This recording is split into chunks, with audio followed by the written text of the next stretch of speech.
जय हिंद दोस्तों। 80 शब्द प्रति मिनट डिक्टेशन स्टार्ट।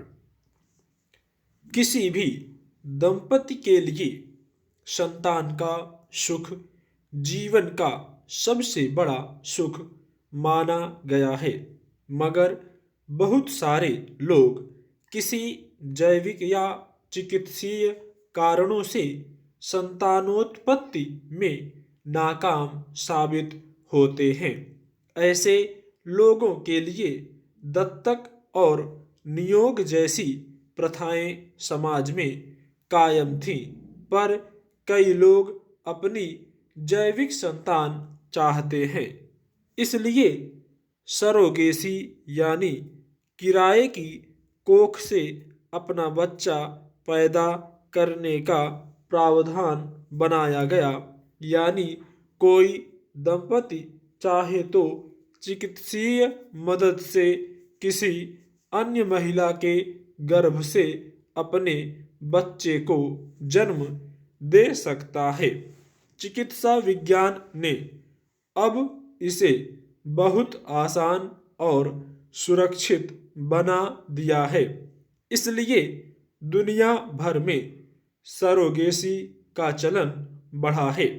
मगर हमारे यहाँ इसे लेकर नियम कायदे सख्त न होने की वजह से लंबे समय से देखा जा रहा है कि कई लोग किराए की गोद पाने के लिए महंगा सौदा करते हैं।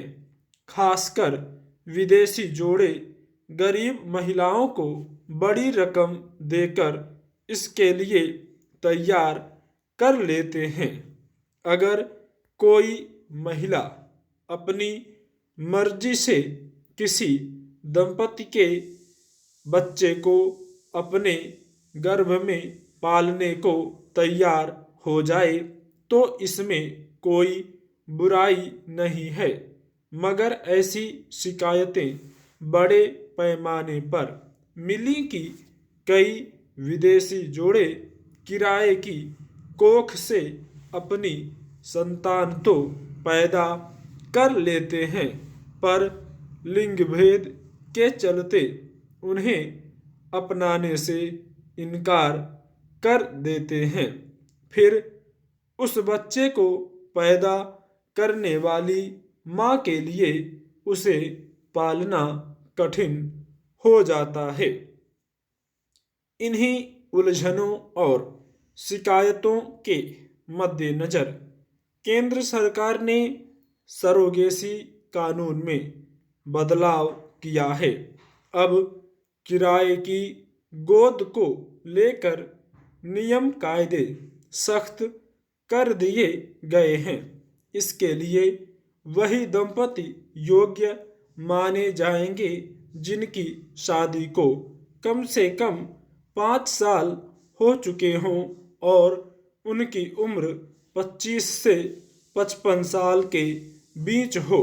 जिस महिला की कोख किराए पर ली जाएगी वह जान पहचान की होनी चाहिए। उसका शादीशुदा और कम से कम एक बच्चे की मां होना अनिवार्य है। इसमें तलाकशुदा एकल माता पिता और विदेशी जोड़ों को बाहर रखा गया है। वे भारत में सरोगेसी का लाभ नहीं उठा सकते। इस तरह सरकार का मानना है कि कोख का सौदा बंद होगा और गरीब महिलाओं को लालच देकर बच्चा पैदा करने को तैयार नहीं किया जा सकेगा। किराए पर कोख देने वाली महिला का सिर्फ चिकित्सीय खर्च देय होगा। फिर इसके लिए चिकित्सालयों की जवाबदेही तय करने के लिए भी कानून में कड़े उपाय किए गए हैं। उन मानकों का पालन न करने वाले चिकित्सालयों पर दंड और भारी जुर्माने का प्रावधान है। माना जा रहा है कि इससे सरोगे सरोगेसी को लेकर मनमानी पर रोक लगेगी। स्टॉप।